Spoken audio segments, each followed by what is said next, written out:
we came back, when we came back from Nigeria, I made an interview that we are calling upon them because I really know Asante Kotoko is not just a club, but it's a family.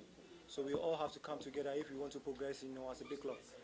So it's massive. We are aware of that, and I told the guys that they were really going to come. We can't disappoint all these 42,000, and then let me say millions of people around the world, who are supporting Kotoko. So they are a massive part of us, and then they are the number 12, which always encourage us to do well and then to win for them. So we are glad the day has been good for us, and then everybody is happy.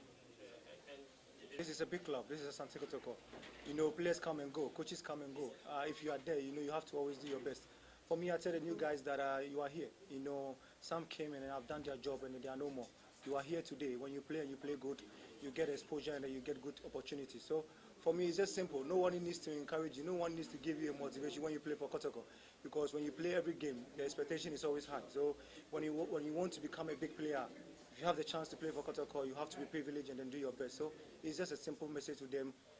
Just give out your best, and then your career will change. Right. So we take the last. What we've always wanted. We got experience of last season. It was something special. So for us, to qualify to the next round is really excited for us. We are really happy that we are going to the next round. It would have been a big blow, if we couldn't qualify because the expectations were really high. And then looking at these fans, if you don't win for them, you as a footballer, it feels your job, hasn't been done. So we are glad we have moved on to the next one, and then we are going to work very hard, and then we'll try and progress to the group stage. Okay, so we rule the